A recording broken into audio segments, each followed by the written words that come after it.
అంత స్లోగా పనిచేస్తుంది ఆ సిస్టమ్. అలాంటి సిస్టమ్ ఒకటి ఉండేది అప్పట్లో. వైఫై, బ్రాడ్బ్యాండ్ అనేది అసలు ఆ పేర్లు కూడా ఉండేవి కాదు. కనుక ల్యాండ్లైన్ వైర్ తీసి ఎక్స్టర్నల్ మోడెంకి పెడితే అప్పుడు ఆ సిస్టంలో కాస్త ఇంటర్నెట్ వస్తుంది. ఇది పరిస్థితి. అలా మా అమ్మ నాన్న వెళ్ళిపోయారు. ఇంకా సాయంత్రం 5 వరకు ఇంటికి ఎవరు రారు.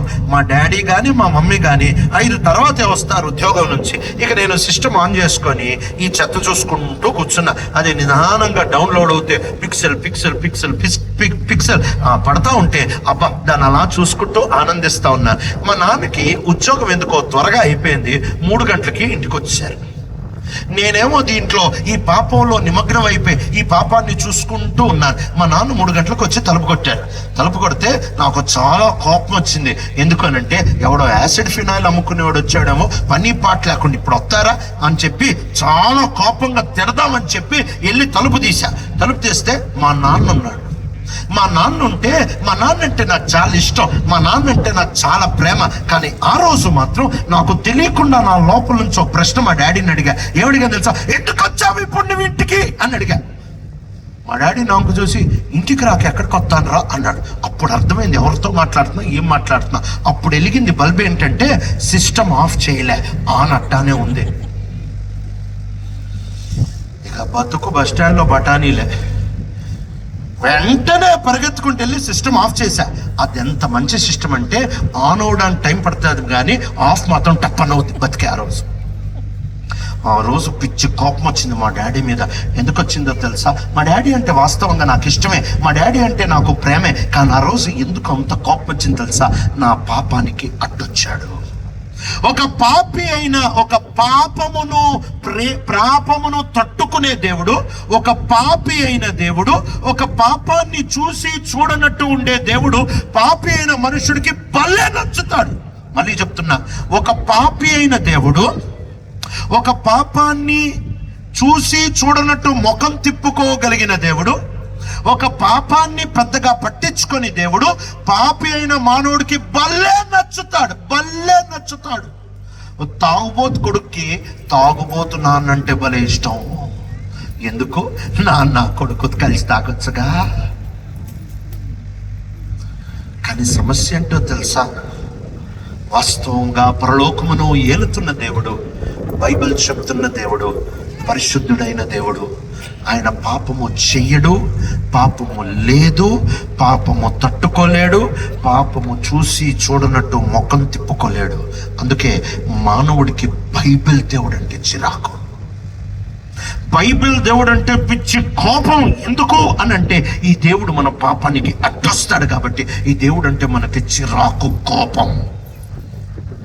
యేసు క్రీస్తు ప్రభువారు ఎలా వచ్చారో తెలుసా?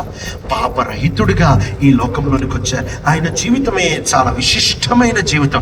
ఎందుకు విశిష్టమైన జీవితం అంటే చాలా ఉన్నాయి కానీ సమయ పరిధిలో మాట్లాడాలి కాబట్టి కాస్త ఒక విషయం మాత్రం చెప్పి నేను ముందుకెళ్ళడానికి ప్రయత్నం చేస్తాను. యేసు క్రీస్తు ప్రభు వారి జీవితంలో ఉంటున్న విశిష్టత ఏంటి అంటే ఒక్క పాపం కూడా చేయలే. ఆయన నోట కపటం లేదని బైబిల్ చెప్తుంది. ఆయన చూపుల్లో పాపం లేదు, ఆయన మాటల్లో పాపం లేదు, ఆయన చేతల్లో పాపం లేదు, ఆయన అడుగున పరీక్షించి చూసిన పాపం లేదు. మీకెలా తెలుసారు పాపం లేదు అని అంటే? చరిత్ర చెప్తుంది, బైబిల్ గ్రంథం చెప్తుంది కాబట్టి చెప్తున్నాము. కనీసం 7 సాక్ష్యం ఇచ్చారు ఈయనలో ఒక్క పాపం కూడా లేదు అని. మొట్టమొదటిది సాక్షాత్తు దేవుడే చెబుతా వచ్చాడు. దేవుడే పరలోకం నుంచి గట్టిగా కేకేసి అన్నాడు, ఈయన నా ప్రియ కుమారుడు, ఈయన యందు నేను ఆనందిస్తున్నాను. ఎప్పుడు ఈ పరిశుద్ధుడైన దేవుడు ఒకరిలో ఆనందించగలడు అని అంటే వాడు పాపము లేకుండా జీవిస్తేనే ఆనందించగలడు కదా.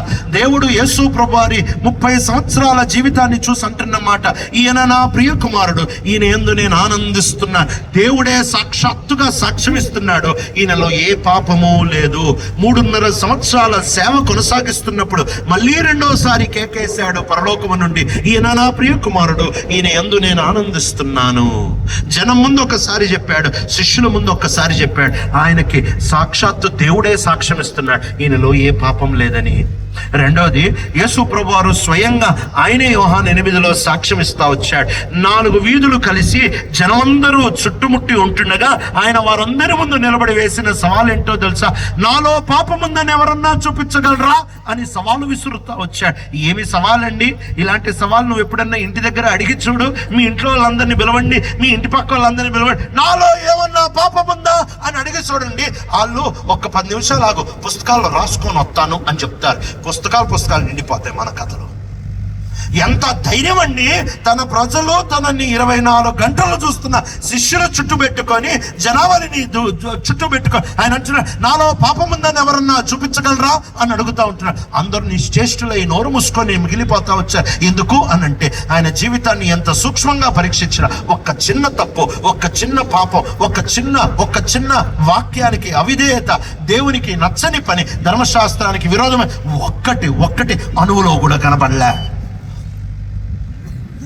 మూడవది, ఆయనను పట్టుకొని రండ్రా అని చెప్పి శత్రువులు కొంతమందిని పంపించారు. వారా ఆయన మీటింగ్లో వాక్యం చెప్తున్నాడు, ఆ మీటింగ్ అయిపోగానే పట్టుకొని రండి అని అంటే వాళ్ళు వచ్చి మీటింగ్లో కూర్చున్నారంట. మీటింగ్లో కూర్చొని ఆయన మెసేజ్ అంతా విని ఆ తర్వాత ఆయనను పట్టుకోకుండా వెళ్ళిపోయారు. అప్పుడు వాళ్ళు అడుగుతారు, మిమ్మల్ని పంపించింది ఎందుకురా? ఆయన తీసుకురమ్మని పంపిస్తే మీరేంటి ఒట్టి చేతులతో ఊక్కుంటా వచ్చారు, ఆయన ఏడి అని అంటే వాళ్ళు ఇచ్చిన సాక్ష్యం ఏంటో తెలుసా?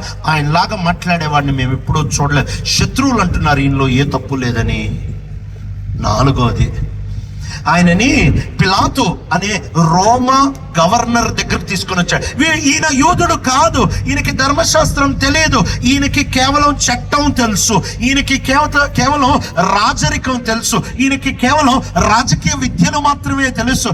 ఈయన చట్టపరంగా, బైబిల్ పరంగా కాదు, ధర్మశాస్త్ర పరంగా కాదు, సమాజ పరంగా కాదు, ఆయన చట్టపరంగా యేసుక్రీస్తు ప్రభుని పరీక్షించాడు. చట్టపరంగా యేసు ప్రభుని పరీక్షించాడు. 2 మార్లు పరీక్షించి ఒక గవర్నర్ లెటర్ ఇచ్చాడు. ఒక గవర్నర్ చెప్తున్న అధికారపూర్వకమైన మాట, ప్రభుత్వ అధికారంతో చెప్తున్న మాట ఏంటంటే, ఈయనలో ఏ తప్పు నాకు కనబడలేదు. ప్రభుత్వం చెప్తుంది, ఈయనలో ఏ తప్పు నాకు కనబడలేదు. ఆయనని హేరోద్ అనే రాజు దగ్గరకు తీసుకొని వెళ్ళాడు. రాజకీయ నాయకుడు ఆయన ఈ యేసు క్రీస్తు ప్రభుని పరీక్షించి, యేసు ప్రభుతో మాట్లాడి, యేసు ప్రభుని హింసించి, యేసు ప్రభుని నానా రకాలుగా శోధించి, ఈ రాజకీయ రాజు చెప్తా ఉంటున్న మాట ఏంటో తెలుసా? రాజకీయవేత్తగా చెప్తున్నాను, ఈయనలో ఏ తప్పు లేదు. ఆలోచించండి, ఎవరెవరు చెప్తున్నారు? పైనుంచి దేవుడు చెప్తున్నాడు, స్వయంగా ఆయన చెప్తున్నాడు, శత్రువులు చెప్తున్నారు, ప్రభుత్వం వారు చెప్తున్నారు, రాజకీయవేత్తలు చెప్తున్నారు, ఈయనలో ఏ తప్పు లేదు. 6వది, ఆయన పక్కన ఒక దొంగ ఉన్నాడు. ఆ దొంగ సస్తున్నాడు. సచ్చేవాడు అబద్ధం ఆడని అని సహజంగా చెబుతా ఉంటారు కదా. చస్తూ ఈయన ఏమంటున్నాడు తెలుసా? చస్తున్న ఒక దొంగ అంటున్నాడు. వాడికి అనాల్సిన అవసరమే లేదు, కానీ ఆ చస్తున్న దొంగ ఒక సత్యాన్ని పలుకుతున్నాడు. ఏమంటున్నాడు తెలుసా? ఈయనలో ఏ తప్పు లేదు, ఈయన ఏ పాపము చేయలేదు. చస్తున్న దొంగ అంటున్నాడు, ఈయనలో ఏ పాపం లేదు. యేసు ప్రభువారు ప్రాణం పెట్టేశారు. పక్కనుంటున్న ఒక శతాధిపతి బల్లెం తీసుకొని ఆయన పక్కలో పొడుస్తూ వచ్చాడు. నీరు రక్తం కారిపోతా వచ్చింది. ఆ మరణాన్ని చూసి ఆ బల్లెం పొడిచినోడు అంటున్నాడు, ఈయన నిజంగా నీతిమంతుడు. ఒక సైనికుడు, కర్రలు కట్టిన సైనికుడు, 100 మందిని చంపిన సైనికుడు అంటున్నాడు, ఈయనలో ఏ తప్పులేదు. శత్రువులు అంటున్నారు, ఈయనలో ఏ తప్పులేదు. దేవుడు అంటున్నాడు, ఈయనలో ఏ తప్పులేదు. ఆయన స్వయంగా అంటున్నాడు, ఏ తప్పులేదు. ప్రభుత్వ అధికారులు అంటున్నారు, ఈయనలో ఏ తప్పులేదు. రాజకీయవేత్తలు అంటున్నారు, ఈయనలో ఏ తప్పులేదు. చచ్చేవాడు అంటున్నాడు, ఈయనలో ఏ తప్పులేదు. ఈ యేసు ప్రభువారి జీవితం విచిత్రమైనది, విశిష్టమైనది, విడ్డూరమైనది. ఎందుకు అని అంటే, ఒక్క తప్పు లేని ఏకైక వ్యక్తి ఆయన ఒకడే.